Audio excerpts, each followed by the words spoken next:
이제 함께 보실 말씀은 야고보서 5장 13절에서 18절까지입니다. 기도에 대해 설교하겠습니다. 야고보서 5장 13절에서 18절까지입니다. 너희 가운데 고난받는 자가 있느냐? 그는 기도할 것이요. 고난받는 사람은 기도하는 거예요. 그냥. 즐거운 자가 있느냐?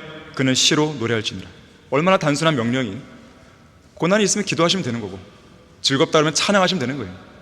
너희 중에 병든 자가 있느냐?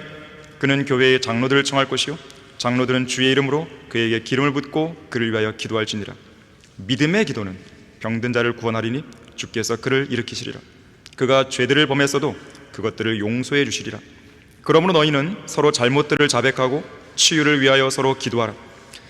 의인의 효과적이고 열렬한 기도는 역사는 힘이 많으니라. 자, 우리의 기도가 이렇게 돼야 돼요. 엘리야는 우리와 같은 성장에 속한 사람이지만 비가 오지 않기를 간절히 기도하였더니 3년 6개월이나 땅에 비가 오지 않았고, 다시 기도하였더니 하늘이 비를 내려 땅이 열매를 내었느니라. 자, 말씀에 조명 주시라고 기도하겠습니다. 고마우신 아버지 하나님, 아름다운 찬양으로 인해서 감사를 드립니다. 아름다운 예배 환경을 위해서 감사를 드립니다. 이 예배 가운데 함께하고 있는 신실한 성도들 위해서도 감사를 드립니다. 무엇보다도 저희들을 향해 베풀어 주신 하나님의 크신 사랑과 은혜와 자비로 인해 감사를 드립니다. 우리의 마음이 주님 한 분만으로 가득 채워지길 원하고, 우리의 마음이 하나님의 사랑과 주님의 위대한 말씀에 젖어 있기를 원합니다. 이 시간 오전에 역사하셨던 것처럼 동일하게 역사해 주셔서 이 말씀을 통해 많은 것을 깨우치고 변화될 수 있는 소중한 계기가 될 수 있도록 역사해 주십시오. 마귀가 심히 준동하고 있습니다. 주님께서 마귀의 공격들을 물리쳐 주십시오. 우리가 싸우고 있는 이 전쟁과 우리가 치르고 있는 이 재판을 반드시 이길 수 있도록 주님께서 역사해 주시길 원합니다. 주 예수 그리스도 이름으로 기도했습니다. 아멘. 한 사람의 효과적인 기도라는 제목으로 설교하겠습니다. 구원받은 성도가 하나님께 드리는 기도는 지극히 거룩한 행위입니다. 여러분이 기도를 드릴 때 정말로 거룩한 행위를 하는 거예요.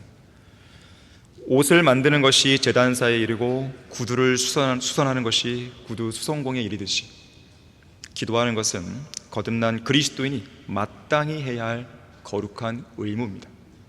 저는 분명히 의무라고 이야기했어요. 쉬지 말고 기도하랬잖아요. 하나님의 명령이죠. 명령은 우리에게는 의무예요. 자, 그래서 기도하지 않는 것, 이것은 죄인데 어떤 죄인가 봤더니 어려운 말로 좀 부자귀의 죄예요. 부자귀의 죄. 무슨 말이냐면 마땅히 해야 할 일을 하지 않는 것이죠. 이 부자귀, 마땅히 해야 할 일을 하지 않는 거예요. 당연히 해야 할 의무를 소홀히 하는 죄인 것입니다. 한 번은 러크만 목사님이 성경에 기록된 최악의 죄들은 부자귀의 죄들이라고 말했어요. 그 중 하나가 바로 기도하지 않는 죄입니다. 특히 이 죄는 성도들이 가장 범하기 쉬운 죄예요. 기도가 하루 중에 우선순위를 잘 잡아야 되는데 그렇게 하지 않고 그냥 해도 그만 안 해도 그만 소홀히 해버리는 거예요. 너무나 쉽게 져버리는 것입니다. 사람들이 뭐 확인도 안 하니까요. 누가 물어보진 않잖아요. 당신은 하루에 몇 시간씩 기도합니까? 이런 거 안 물어봅니다. 서로가 결례되기 때문에.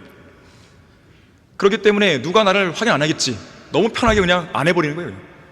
겉으로만 경건의 모양만 갖추고 마치 신실한 사람처럼, 기도 많이 하는 사람처럼 스스로를 포장한단 말이에요. 너무나 쉽게 범할 수 있는 죄, 기도 안 하는 죄, 기도를 쉬는 죄. 정욕을 위해 구하거나 믿음 없이 구하는 올바르지 못한 기도보다 더 심각한 죄가 기도하지 않는 죄입니다.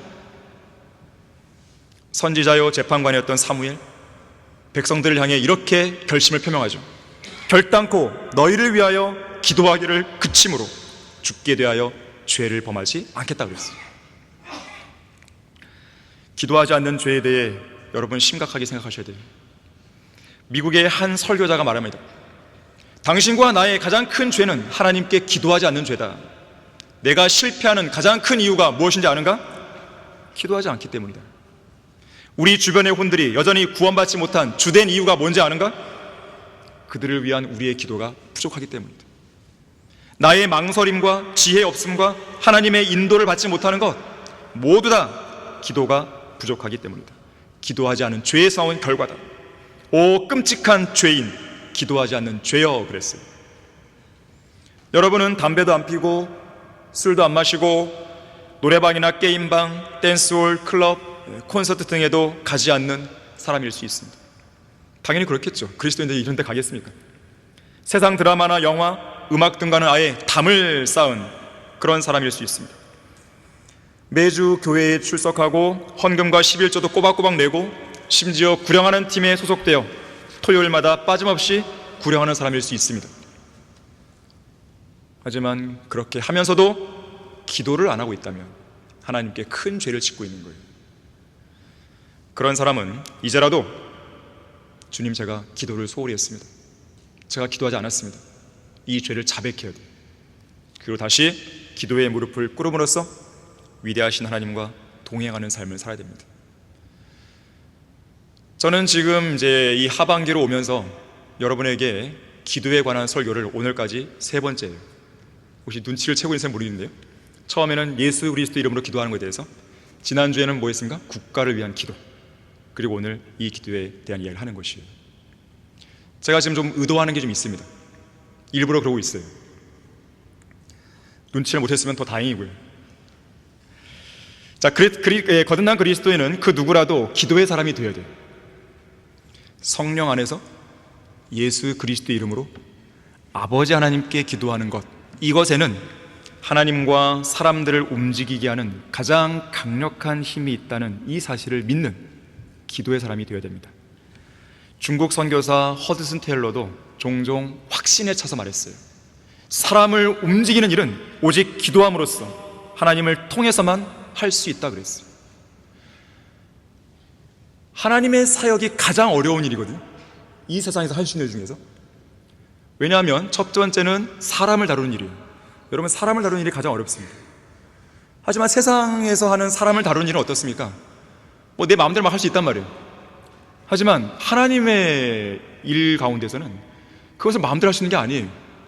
마음대로 했다면 큰일 나게 해요. 하나님께 혼나게 해요. 하나님께 징계를 받게 해요. 하나님께 벌을 받을 수 있는 것이죠.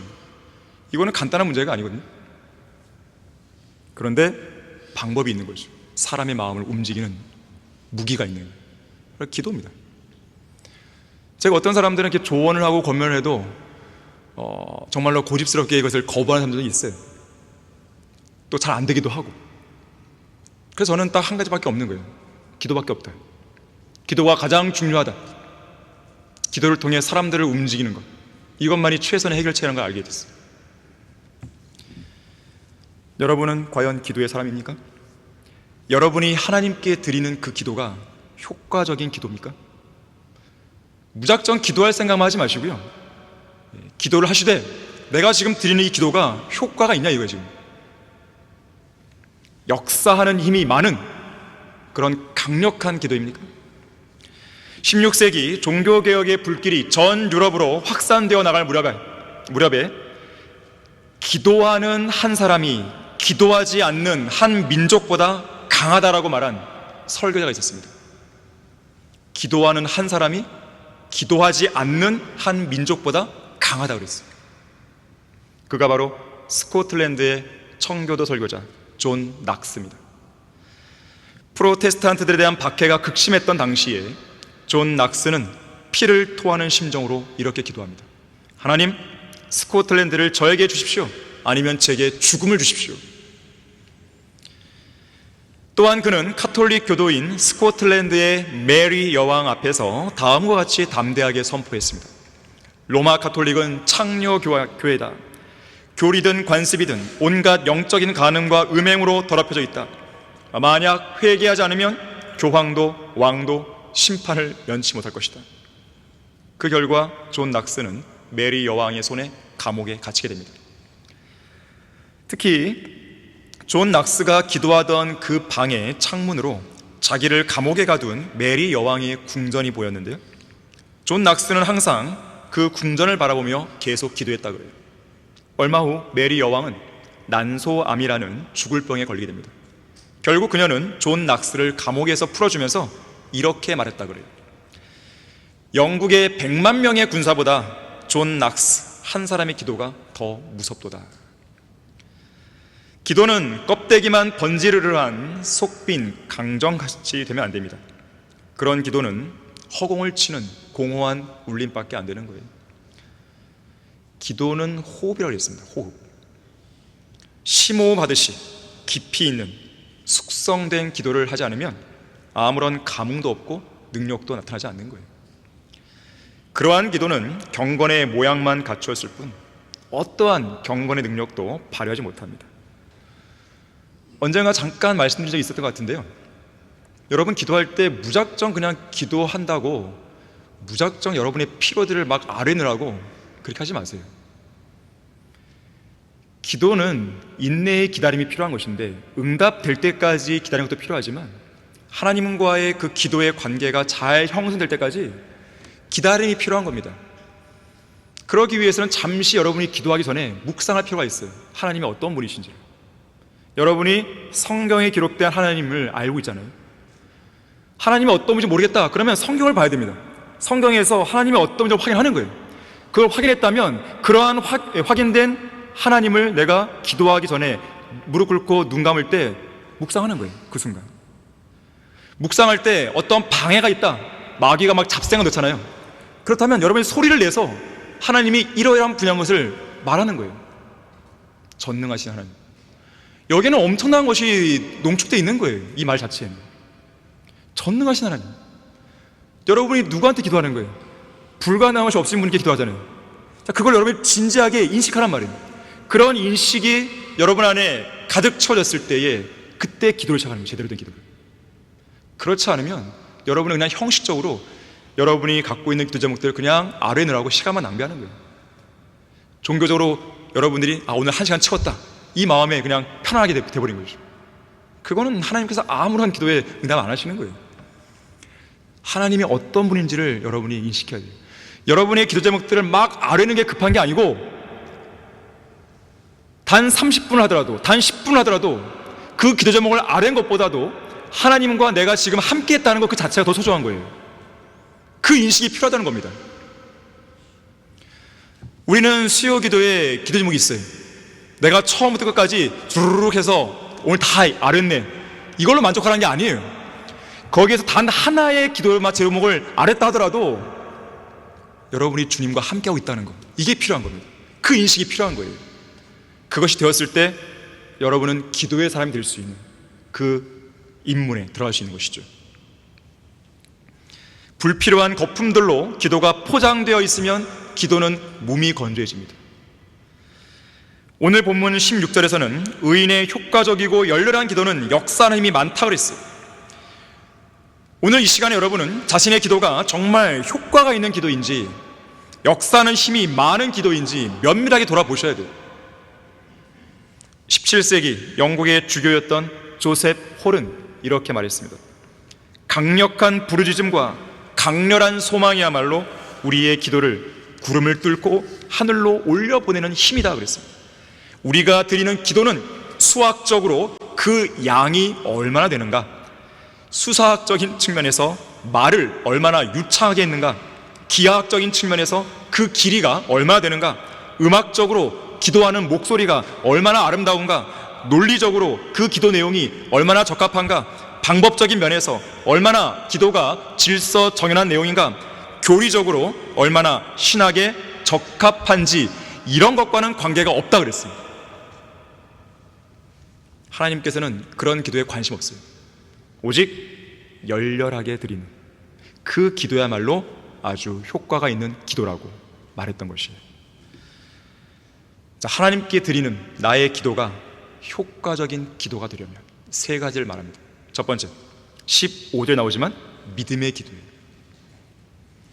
아니 그러면 믿음의 기도가 아닌 믿지 않는 기도가 있는 것인가, 불신의 기도가 있는 것인가? 사실 믿음이 없는 기도, 이 말 자체는 어폐가 있어요. 말이 안 맞아요. 하지만 실상을 들여다보면 얼마나 많은 기도가 믿음 없이 그저 형식적으로만 드려지고 있는지 모릅니다. 믿음이 없다는 말은 의심하고 있다는 말이에요. 의심하고 있다는 말은 두 마음을 품고 있다는 말입니다. 두 마음을 품고 있는 사람은 어떤 것이든 하나님으로부터 받을 수 없어요. 모든 길에 안정이 없습니다.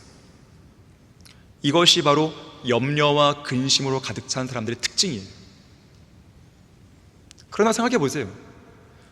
그리스도인들은 믿음이 아니고서는 우리의 인생을 설명할 수가 없어요. 그런데 어떻게 믿음이 없는 기도를 드리냐 이거예요. 의인은 믿음으로 말미암아 살리라. 이것은 하나님께서 그냥 하시는 말씀이 아닙니다. 우리는 애초부터 태생 자체가 믿음으로 시작된 것이에요. 믿음으로 구원받았죠. 믿음으로 죄를 용서받았죠. 믿음으로 하나님의 자녀가 되었잖아요. 믿음으로 의롭게 되었잖아요. 믿음으로 거룩하게 되었죠. 우리는 믿음으로 정결한 삶을 영위하고 있습니다. 우리는 믿음으로 말미암아 하나님의 보호를 받습니다. 믿음을 통해서 매일 매순간 하나님의 은혜의 보좌 나가죠. 지금 여러분도 역시 이 자리에서 어떻습니까? 믿음으로 나온 것이에요. 믿음으로 우리는 마귀를 대적하죠. 믿음으로 하나님의 약속을 붙들고 하나님의 약속을 주장하고 믿음으로 믿음의 선한 싸움을 싸우고 있잖아요.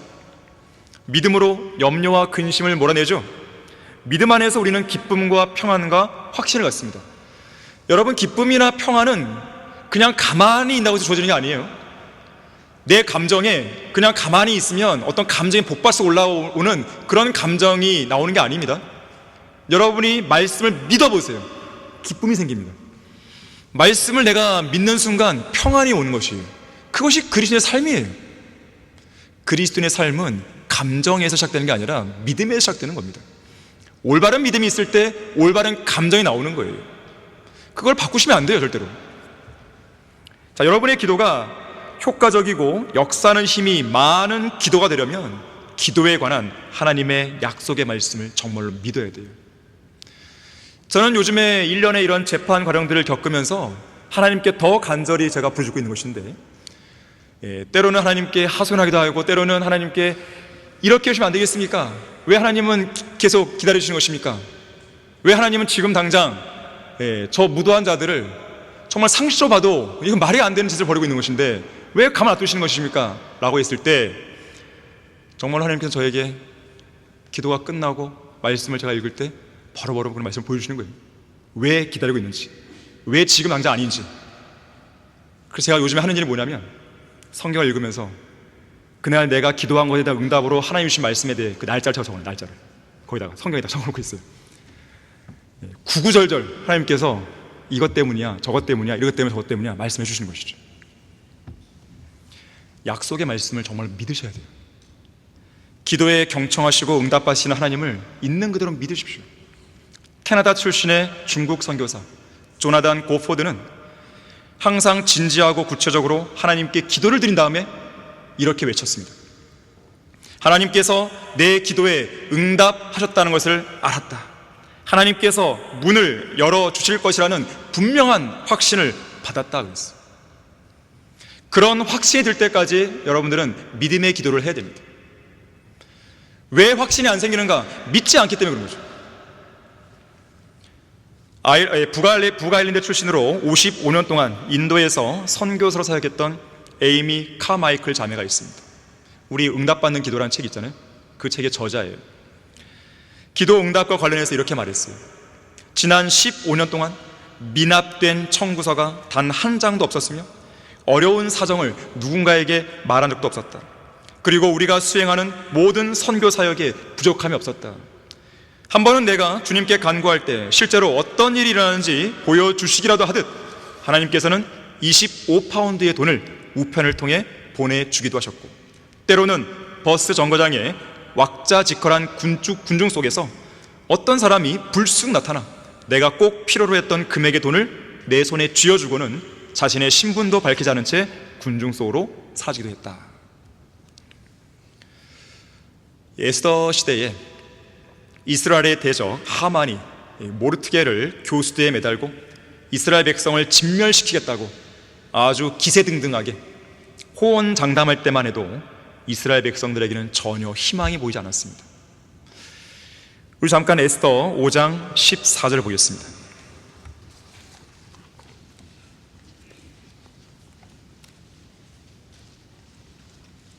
에스더 5장 14절을 보시면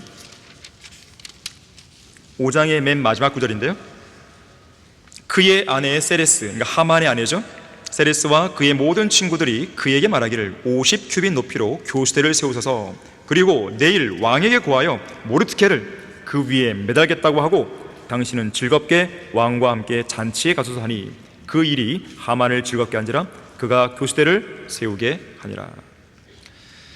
만일 에스더서가 이 5장으로 끝나버렸다면 이스라엘의 대적인 하만이 승리한 것으로 에스더 이야기는 끝났을 것입니다. 결국 악이 승리하게 되는 것이죠. 하지만 극적인 반전의 역사가 바로 이날 밤에 이루어지는 것이에요. 아마도 이미 모든 역사의 배후에서 모든 것들을 운행하신 하나님께서 그러한 모든 것이 바로 그날 그 밤에 그렇게 일어날 수밖에 없도록 계획해 오신 것이 오히려 분명한 것이죠. 우리가 하나님의 섭리적인 역사와 인도하심에 대해 가감없이 이야기할 수 있는 이유가 무엇입니까? 그것은 바로 우리가 믿는 하나님은 죽은 하나님이 아니라 영원 무궁토록 살아계신 하나님이기 때문에 그렇습니다. 살아계실 뿐 아니라 위대하시고 전지전능하시고 어려워서 못할 일이 없으시고 없는 것들을 있는 것처럼 부르시고 무에서 일을 생성하시고 한나라의 흥망성쇠, 인간의 생사화복, 생태계의 먹이사슬, 하늘의 기상현상과 우주에 드러나는 모든 현상들을 주관하시는 바로 그분이 바로 우리가 현재 믿고 섬기는 하나님이시기 때문에 우리는 그분의 섭리적인 인도하심에 우리의 모든 문제, 우리 모든 것을 그냥 맡기는 수 있는 것이죠. 실로 하나님께서 보시기에 가장 적합한 때에, 가장 절묘한 타이밍에 모든 일이 합력하여 선을 이루도록 역사해 주십니다. 이러한 사실을 우리가 절대적으로 믿어야 되는 것이거든요. 그 사실을 믿으면 우리는 우리의 마음에 평정심을 유지할 수 있습니다. 하지만 그 사실을 의심하는 순간 우리 마음은 바람에 밀려 요동하는 물결처럼 혼란의 소용돌이에 휩싸이게 되는 거예요. 믿느냐 믿지 않느냐, 그 차이입니다. 자, 이어지는 에스더 6장 1절 보십시오. 바로 역사가 일어나는 것인데, 그날 밤에 왕이 잠을 이룰 수 없으므로 역대의 기록을 가져도록 명한지라. 신하들이 왕 앞에서 읽었는데 모르드케가 아하스웨로 왕을 죽이려 하였던 문지기이자 왕의 내시인 두 사람, 즉 빅다나와 테레스를 고발한 사실이 기록되는 것이 발견되었더라. 왕이 말하기를 이 일로 인하여 모르드케에게 어떤 영예와 직위를 베풀었느냐 하니 왕을 섬기는 왕의 신하들이 말하기를 그에게 아무것도 베풀지 아니하였느냐 하더라. 왕이 말하기를 누가 뜰에 있느냐 하니 그때 하만이 왕궁의 바깥뜰에 왔으니 이는 자기가 마련한 교수대에 모르드케를 매달기를 왕에게 구하려 함이더라. 왕의 신하들이 왕에게 구하기를 보소서 하만이 뜰에 서 있나이다 하니 왕이 말하기를 그를 들어오게 하라 하더라. 참으로 기적적인 타이밍. 이 앞선 에스더 4장 16절에 따르면 이스라엘 민족이 완전히 진멸될지 모를 절체절명의 위기 속에서 왕후 에스더는 죽으면 죽으리라는 목숨을 건 믿음으로 두려운 왕 앞에 담대히 나아가서 백성들을 살려달라고 왕에게 간구할 것을 결심하게 됩니다. 그리고 뭘 부탁하죠? 이 일을 위해서 3일 동안 금식하고 기도하라는 것이죠. 에스더가 요청했던 금식과 기도의 마지막 3일이 지나고 있던 바로 그날 밤, 페르시아의 아하스웨로 왕은 잠을 이룰 수 없었던 것이에요. 이것은 결코 우연이 아닙니다. 왜 하필 하만이 모르드케를 교수대에 매달 수 있도록 허락해달라고 요청하기 위해 왕에게 들어오려는 바로 그 찰나에 왕은 잠을 이룰 수 없었냐 이거예요. 이유가 뭐냐 이거예요. 사람들은 이에 대해서 여러 가지 이유를 댑니다. 소화 불량에 걸렸다든지, 위장이 불편했다든지, 걱정거리 있었다든지, 시답지 않은 이유를 내세우는 것이죠. 우리는 답이 뭔지 알아요. 누군가가 기도하기 때문에 그런 것이에요. 지금 여기 6장 1절의 말씀은 3일간의 금식 기간 중에 마지막 날, 셋째 날 밤에 있었던 상황이에요. 누군가의 기도 때문에 아하스웨로 왕은 좀처럼 잠을 잘 수 없었죠. 효과적인 기도가 역사하는 힘이 너무나 커서 누군가의 잠을 못 이루게 할 정도로 능력을 발휘했던 거예요. 그 결과 여러분이 잘 아시는 결과들이 이어지는 것이죠. 그렇다고 해서 여러분들이 누구 미워한다고 그래갖고 막 불면증 걸리기 쉽게 그렇게 하면 안 됩니다. 자, 하나님께 드리는 나의 기도가 효과적인 기도가 되려면 두 번째로 본문 16절에 나오듯이 열렬한 기도가 되어야 돼요. 열렬한 기도, fervent prayer. 몸을 뜨겁게 달구는 기도죠. 몸이 뜨겁게 달구어지도록 불을 붙이듯 그렇게 힘을 내는 열정적이고 열심을 다하는 기도, 이것이 바로 열렬한 기도예요. 성령 안에서 마음과 혼, 힘과 생각, 몸과 지성을 뜨겁게 달구듯이 열심을 내서 하나님께 기도드리는 것이 바로 열렬한 기도입니다. 일반적으로 물은 섭씨 100도에서 끓어야 수증기를 발생시킬 수 있죠. 물이 끓지 않으면 수증기가 안 나옵니다. 이 엔진은 증기계기가 화씨 212도를 가리키기 전에는 1인치도 움직이지 않아요. 212도가 돼야 돼요. 끓는 점을 넘어야 되는 것이죠.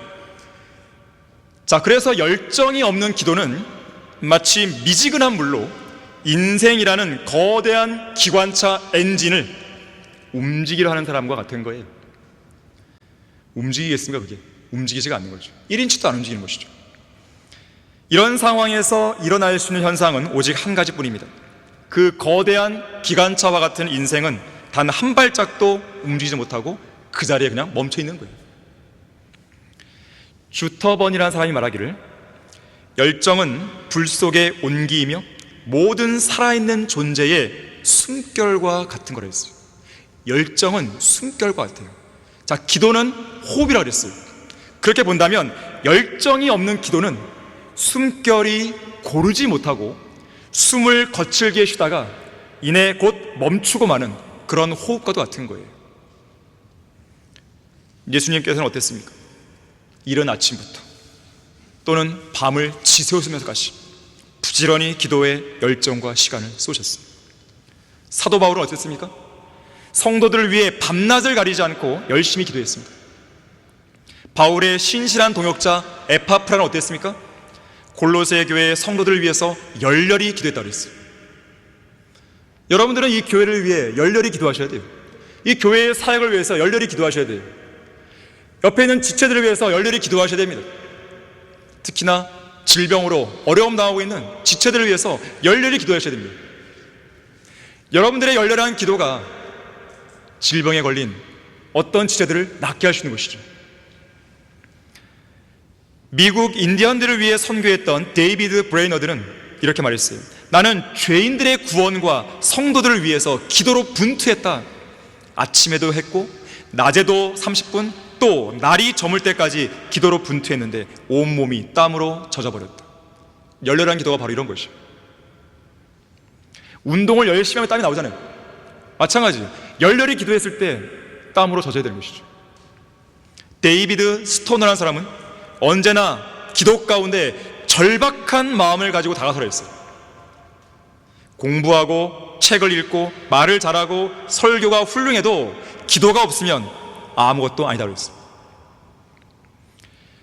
존 넬슨은 말하기를, 매일매일 2-3시간씩 진지하게 기도하면 반드시 위대한 일은 일어나고야 만다 그랬어요.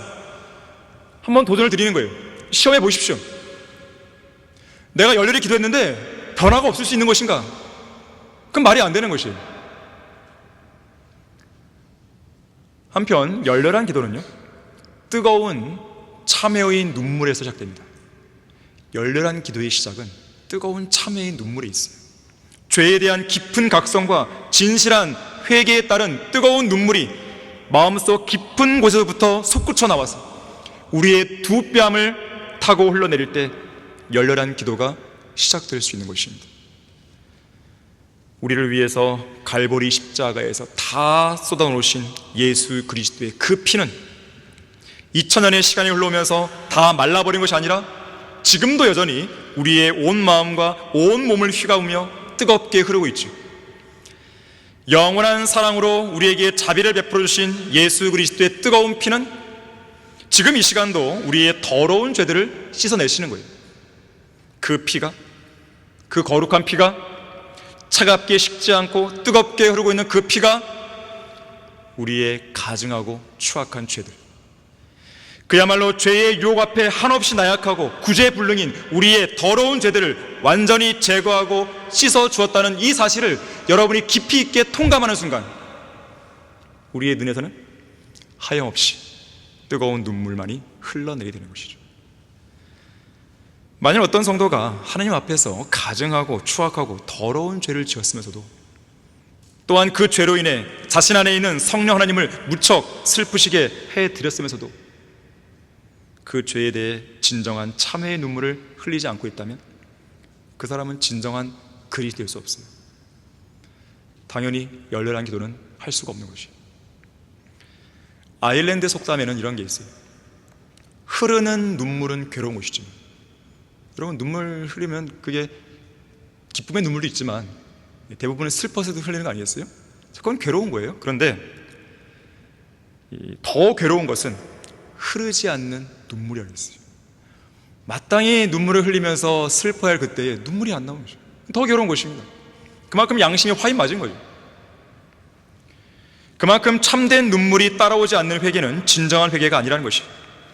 여러분의 두 뺨을 타고 흘러내리는 참회의 눈물은 여러분이 지금 여러분의 죄에 대해 어떻게 생각하고 있는지를 보여주는 강력한 표식이에요. 어떠한 자세로 죄를 뉘우치고 있는가를 보여주는 참된 회개의 표시가 바로 여러분의 눈물입니다. 참회의 눈물은 하나님이 보시기에 매우 아름답습니다. 고귀합니다. 주님께서는 마음이 상한 자들과 참회하는 영을 지닌 자들을 가까이 하시죠. 누가복음 18장에는 어떤 세리가 하나님께 기도를 드리는 내용이 나옵니다. 가슴을 치며 말하기를 하나님이여 죄인인 저에게 자비를 베푸소서라고 기도한 거예요. 자기가 저지른 죄들에 대해 얼마나 진정으로 슬퍼했으면 자기의 가슴을 치면서까지 기도했겠어요. 이 자리에 열렬한 기도를 하고 싶은 성도가 있습니까? 그렇다면 죄 많은 여러분의 죄들을 절실히 통감하면서 여러분의 가슴을 칠 수 있어야 되는 것이죠. 통회의 눈물이요 참회의 눈물을 흘릴 수 있어야 됩니다. 어떤 사람이 이렇게 말했어요. 애통할 때 우리의 마음은 부드러워진다.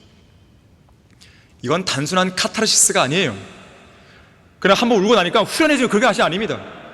그건 차원이 다른 것이에요. 우리의 혼은 맑아진다. 애통할 때 우리 자신의 참된 모습을 보고 회개하게 된다. 애통할 때 더 이상 교만할 수 없다. 애통은 회개의 시녀이며 회개는 겸손으로 이어지는 관문이다. 애통할 때 우리 안에 있는 잘못된 욕망들을 정화한다. 우리는 우리가 눈물로 회개하고 자백하는 애통을 우리의 잘못된 욕망을 해독하는 해독제로 삼아야 한다 그랬어요. 특히나 예수 그리스도의 피에 근거한 참된 회개와 자백은 마귀의 힘과 마귀의 억압을 약화시키고 하나님을 영화롭게 드릴 수 있습니다. 마귀의 강력한 고소를 물리치고 우리 마음속에 그 어디에서도 얻을 수 없는 평안을 임하게 만들 수 있는 거예요. 예를 들면 이런 겁니다. 문제의 원인인 요나가 바다에 던져졌을 때 그 배 안은 평안해졌죠. 악한이 돌에 맞아 죽었을 때 이스라엘에 임했던 재앙은 사라졌죠. 마찬가지로 우리의 삶 속에서 참된 회개와 자백을 통해 예수 그리스도의 보혈의 능력을 통해서 불순종한 요나를 제거하고 세상을 사랑했던 탐심을 부렸던 악한을 쫓아낸다면 우리 마음에는 고요한 평안이 깃들게 될 것입니다. 왜냐하면 하나님께서 영광을 받으실 때 우리의 양심은 정결해지기 때문에 그런 거예요. 왜 우리가 죄를 회개하고 자백하시는 것인가? 공의로우시고 두려우신 하나님께 풍성한 자비와 죄에 대한 풍성한 용서가 있기 때문에 그렇습니다. 자, 이렇듯 열렬한 기도는 죄에 대한 깊은 각성 없이 시작될 수가 없어요. 예수 그리스도의 뜨거운 피는 참된 회개에 뜨거운 눈물을 가져오고 그러한 통회의 눈물은 열렬한 기도의 관문으로 우리를 인도해 주고 있는 것입니다. 찰스 스펄전은 말하기를 열정 없이 기도하는 것은 기도하지 않는 것과 다를 바가 없다고 했어요. E.M. 바운즈는 열정은 기도의 핵심이고 원동력이다. 소리를 내어 부르짖으며 기도할 때 열정적인 기도가 될 수 있다고 그랬어요. 청교도 목사 토마스 왓스는 말하기를, 최고의 기도는 우리의 마음과 우리의 혀가 협력하여 하나를 이루는 기도이고, 그러한 협력으로 하나를 이루는 가운데 열정적으로 드리는 기도이다. 열정 어린 기도는 뜨거운 불길 같고 하늘로 올라가는 향수와 같다 그랬어요. 하나님께 드리는 나의 기도가 효과적인 기도가 되려면 세 번째로 간절한 기도해야 됩니다. 이에 대한 좋은 사례로 오늘 본문 17절 18절에서는 선지자 엘리야를 제시하고 있습니다. 엘리야는 우리와 같은 성정에 속한 사람이지만 비가 오지 않기를 간절히 기도하였더니 3년 6개월이나 땅에 비가 오지 않았고, 다시 기도하였더니 하늘이 비를 내려 땅이 열매를 내었느니라. 효과적인 기도가 되려면 주님께 드리는 기도가 간절해야 돼요. 간절한 기도가 되려면 절박한 마음이 수반되어야 됩니다. 절박해야 돼요. 여러분이 현재 갖고 있는 기도 제목에 대해 반드시 이 기도가 응답되어야만 한다는 절박한 마음이 있어야 됩니다. 절박한 마음이 없다면 이 기도는 해도 그만, 안 해도 그만이 되는 그런 기도가 되어버리는 거예요. 그래서 성도들 대부분의 기도가 전혀 간절하지가 않은 것입니다. 초림 당시에 예수님의 모습을 보십시오. 십자가에 못 박혀 죽으시기 전날 밤 겟세마네 동산에서 하나님 앞에 간절한 기도를 드리셨는데, 그분의 땀이 큰 핏방울처럼 되어 땅에 떨어질 만큼 더욱 간절히 기도하신 것이에요. 패턴 박사는 말하기를, 이 간절한 마음과 관련해서 잃어버린 어린아이를 찾아다니는, 잃어버린 아들을 찾아다니는 어머니의 심정에 대해 생각해 보라고 했어요. 엄마가 이제 아이를 잃어버렸어요. 놀이동산에서 어떻게 할까요? 샅샅이 다니는 것이죠. 마음의 갈급함으로 어디 있을까 걱정하면서 찾을 거 아니겠어요? 자, 그런 심정으로 기도를 하고 있냐 이거예요. 그러한 간절함이 있어야 됩니다.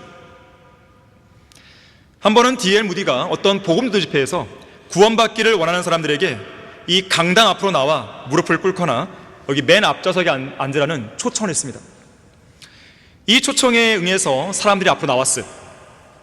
그들 중에는 겉으로 보기에 이미 구원받은 그리스도인처럼 보이는 한 여인이 앉아있다고 그랬어요. 그래서 무디가 혹시나 해서 묻습니다. 혹시 자매님은 구원받지 않았습니까? 그러자 이 자매는 말하는 거죠. 예, 저는 구원받았습니다. D.L. 무디가 말합니다. 그러면 자매님, 제가 이 시간에 초청한 의도를 잘못 이해하신 것 같습니다. 저는 지금 구원받기를 원하는 사람들을 초청한 겁니다. 그때 그녀의 대답이 무디의 마음을 감동시켰다고 그래요. 당시 무디는 그 대답을 한 그녀의 간절한 표정의 그 얼굴을 절대로 잊지 못할 거라고 말하면서 이렇게 이어갑니다. 그녀의 대답은 이런 거였어요. 무디 목사님, 저는 목사님의 말을 제대로 이해했습니다. 하지만 제게는 세상을 향해 너무 멀리 떠나버린 아들 하나가 있습니다. 그래서 오늘 혹시라도 제 아들을 제가 대신할 수 있을까 해서 이 자리에 나온 것입니다. 과연 하나님께서 제 아들을 복 주실 수 있을까요? 제 아들을 영원히 잃어버리고 싶지 않습니다. 제 아들을 살려주세요. 저를 도와주세요. 얼마나 간절했으면, 이 아들의 구원이 얼마나 간절했으면 자기가 대신 나와서 대신 어떻게 할 수 없냐 이거죠. 자, 우리가 기도할 때 이런 정도의 간절함이 있어야 효과적이고 역사는 힘이 많은 기도를 할 수 있어요. 특히 누군가를 위해 중보기도 할 때는 그 사람의 입장이 되어 봐야 됩니다. 그렇지 않고서는 그 사람의 마음을 헤아릴 수 없어요. 질병으로 어려움 당하는 쟤들 보세요. 자기 문제잖아요 지금. 그렇기 때문에 그 간절히 더하단 말이에요. 하지만 한 단계 건너가서 그 모습을 지켜보고 있는 다른 성도들의 입장에서 본다면 그 마음이 돼본 적이 없기 때문에, 그 처지가 돼본 적이 없기 때문에 간절함이 그만큼 반감될 수밖에 없는 거예요. 하지만 여러분들은 그 마음을 가질 수 있도록 해야 됩니다. 성도들이 아파하면 같이 아파야 됩니다. 눈물을 흘리면 같이 눈물을 흘려야 됩니다. 기뻐하면 같이 즐거워야 되는 것이죠. 왜 그럴까요? 우리는 하나의 몸 아니에요, 몸. 손이 아픈데 안 아픈 거예요? 다리가 아픈데 안 아픈 거예요? 지체가 아픈데 내가 안 아픈 거예요? 그건 뭔가 고장난 것이죠. 정말로 병에 걸린 지체들을 위해 기도할 때 그 간절한 마음이 되려면 주님께 기도하셔야 돼요. 주님, 제 마음이 간절할 수 있게 해주십시오. 정말 이 성도의 처지를 제가 잘 알 수 있게 해주십시오. 그 기도를 해야 됩니다. 성령 하나님께서도 정말로 우리를 위해서 간절히 중보 기도하고 있다는 거 알고 계십니까? 다 같이 로마서 8장 26절 보십시오. 로마서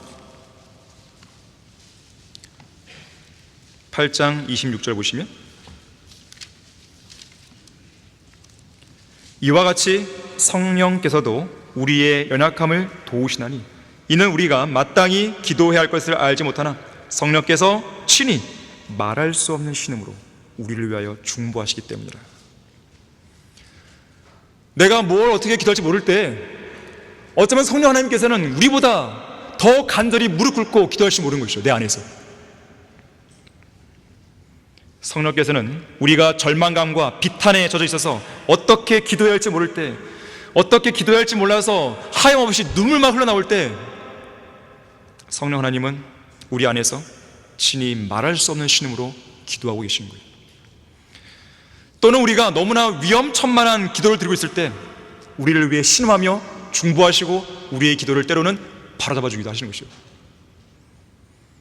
그냥 중보하시는 게 아니라 말할 수 없는 신음으로 애타게 중보하세요. 마치 겟세마네 동산에서 고뇌 속에서 간절히 부르짖으신 예수님처럼 그리스도의 영이신 성령 하나님은 우리 안에서 간절히 애타게 우리를 위해서 중보하시는 거죠. 그 마음을 헤아리셔야 됩니다. 성령님은 기도하시는데 내가 기도 안 해요? 간절한 기도는요, 끈질긴 기도를 낳는 것이에요. 끈질기지 못한 이유는 내가 간절하지 않은 거예요.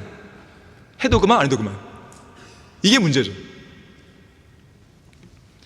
오늘 본문 17절과 18절에서 선지자 엘리야가 비가 오지 않기를 간절히 기도했더니 3년 6개월 동안 비가 안 왔고 또 간절히 기도했더니 비가 왔다고 말하는데, 이 엘리야가 어떻게 간절히 기도했는가를 여러분들이 확인할 필요가 있습니다.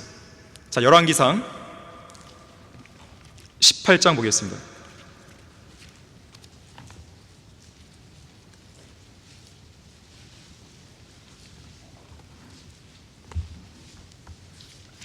열왕기상 18장 41절 보시면 엘리야가 아합에게 말하기를 올라가서 먹고 마셔서 많은 비소리가 있나이다 하니 아합이 먹고 마시러 올라가더라. 엘리야도 칼멜산 정상으로 올라가서 땅에 엎드려 그의 얼굴을 무릎 사이에 넣고 그의 종에게 말하기를 이제 올라가 바다를 향해 보라 하자. 그가 올라가 바라보고 말하기를 아무것도 없나이다 하는지라. 어떤 구름이 있을 줄 알았는데 없는 거죠. 현재 엘리야가 말하기를 7번 다시 가라 하더라. 7번째에 그가 말하기를 보소서 바다에서 사람의 손만한 작은 구름이 떠오르나이다 하니 엘리야가 말하기를 올라가서 아합에게 말하기를 왕의 병거를 준비하시고 내려가소서. 그래야 비가 왕을 멈추지 못하리이다 하더라. 잠시 후에 하늘이 구름들과 바람으로 캄캄해지고 큰 비가 내리는지라. 아합이 병거를 타고 이스라엘로 갔는데 주의 손이 엘리야에게 임하니 그가 허리를 묶고 이스라엘 입구까지 아합을 앞질러 달려갔더라. 자, 43절에서 엘리야의 종이 7번 올라갔다 내려갔다 하면서 마지막 7번째 손만한 작은 구름이 떠오른 것을 확인할 때까지 엘리야는 그냥 편안히 자리에 앉아서 자기 종에게 갔다 와 이렇게 한 게 아니에요. 엘리야의 자세를 보세요. 땅에 엎드려서 그것도 그의 얼굴을 무릎 사이에 놓고 간절히 기도한 것이죠. 비가 내릴 거라는 확실한 응답과 확신이 있을 때까지 끈질기게 간구했던 것이죠. 물론 반드시 무릎 꿇고 기도하면 응답된다 그 말이 아니에요. 하지만 무릎 꿇는 사람 치고 이런 자세를 하는 사람 치고 간절하지 않은 사람은 없는 거죠. 응답을 받기 전에는 무릎을 펴지 말라는 이야기가 있어요. 그것은 바로 응답 받을 때까지 끈질기게 기도했던 엘리야를 두고 하는 말이죠. 정말로 E.M. 바운드는 이렇게 말했습니다. 결심이 희미하고 약한 기도와 참을성이 없고 소심한 기도는 응답받기가 힘들다. 다시 얘기할게요. 결심이 희미하고 약한 기도와 참을성이 없고 소심한 기도는 응답받기가 힘들다. 아버지의 마음과 아버지의 손과 아버지의 무한한 능력은, 그리고 자녀의 기도에 경청하고 응답하기를 원하시는 아버지의 간절함은 우리가 끝까지 기도하기를 기다리신다. 하나님을 향한 우리의 마음이 간절하고 뜨겁게 움직일 때 우리는 끈질긴 기도를 드릴 수 있다. 끈질긴 기도는 약해지거나 지치지 않는다. 엘리야가 무릎 아프네 이러면서 일어난 게 아니란 거예요. 응답될 때까지 그 자세를 취한 거죠. 얼마나 간절하면 모르겠어요. 얼마나 간절하면. 이엔 바운드는 계속 말하기를, 우리는 끈질기게 기도할 때 낙심하지도 겁먹지도 않는다. 끈기 있는 기도는 절망을 모르는 소망과 무너질 줄 모르는 믿음을 통해 날마다 새로운 힘을 공급받는다. 이러한 기도는 하나님의 때를 기다릴 줄 아는 지혜와 계속 버틸 수 있는 담대함을 갖고 있으며, 기도를 포기해야겠다는 생각을 추워도 하지 않는다. 응답받기 전에는 무릎을 펴고 일어나는 법이 없는 것이다. 결론을 맺겠습니다. 지난주 토요일 윤석열 대통령 탄핵소추안이 국회를 통과하면서 우리는 또다시 대통령이 탄핵당할 수도 있는 국가적인 위기에 내몰렸습니다. 우리나라 경제는 침체에 빠져들었고 산업 경쟁력은 추락해서 중국에 추월당했어요. 북한의 핵 무장이 더욱 고도화되어 감에 따라 핵 위협은 날로 커져가고 있죠. 북한의 해커 부대와 간첩들은 사회 곳곳에서 활개치고 있습니다. 러시아의 전쟁 도발과 외교적인 파행으로 국가의 안보 위기는 최고조에 이르고 있습니다. 자유민주주의의 가치를 지켜야 할 보수 정권의 자중질환에 따른 무능과 자멸, 공산주의 북한과 중국, 러시아의 이득을 갖다 바치는 진보 좌파 정권을 선망하는 국민들의 비정상적인 집단지성, 다수당으로서의 횡포를 부리며 툭하면 탄핵과 특검을 내세워서 국정을 마비시키고 국헌을 누린하고 있는 민주당. 어느 젊은 국회의원의 말을 빌리자면, 민주당은 자기들의 거대 의석을 앞세워서 핵심 산업의 기밀이 유출될 수 있는 길을 활짝 열었고, 불법 파업을 조장하는 노란봉투법과 전 국민에게 25만 원을 나눠주겠다는 비정상적인 현금 살포법 같은 그야말로 우리 경제를 무작정 무너뜨리고 사회를 분열시키는 수많은 악법들을 강행 처리했습니다. 심지어 무려 11개의 범죄 혐의를 받고 있는 이재명 대표 한 사람만을 살리고자 폭주를 멈추지 않았고, 이런 과정에서 심각한 국가 기밀들과 군사 기밀들이 유출되고 있고, 언론 길들이기와 가짜 뉴스 선동을 일삼고 있는 것입니다. 그야말로 나라가 망할 수도 있는 국가적인 위기예요. 19세기에 영국이 태양이 지지 않는 위대한 국가로서의 명성을 전 세계에 떨쳤을 때 영국의 국왕은 빅토리아 여왕이었습니다. 그녀는 정치인들과 정부 관료들에게 복음을 전파했고 성경을 배포하도록 만든 성경대로 믿는 통치자였습니다. 그녀는 차기 여왕으로 내정되었을 당시에 곧바로 하나님 앞에 무릎을 꿇고는 성경을 펼친 뒤 이렇게 기도했습니다. 주 하나님, 제가 영국 여왕이 되면 하나님의 말씀대로 통치할 수 있도록 해주십시오. 그렇게 부르짖었어요. 특히 한 나라의 국왕으로서 만왕의 왕이신 예수 그리스도의 재림을 간절히 기다리는 여인이었습니다. 빅토리아 여왕은 18살의 나이에 보좌에 오른 1837년부터 1901년 82세의 나이에 주님 곁으로 갈 때까지 무려 64년 동안 영국을 통치했습니다. 바로 이 기간에 윌리엄 캐리가 등장했고, 데이비드 리빙스톤이 나왔고, 찰스 스펄전이 사역했고, 허드슨 테일러가 나온 것이죠. 특히나 하나님께 부르짖음으로써 5만 번 이상 기도 응답을 받은 기도의 사람 조지 뮬러가 바로 이 기간에 사역을 했습니다. 그 당시 영국에는 한 사람이 아닌 여러 사람의 효과적이고 열렬한 기도가 있었던 것이죠.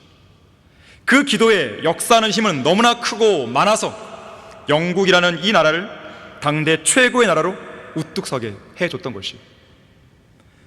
우리 성경대로 믿는 그리스도인들은 국가가 위기에 처했을 때 정광훈 목사나 그를 추종하는 교인들처럼 광화문으로 달려가지 않습니다.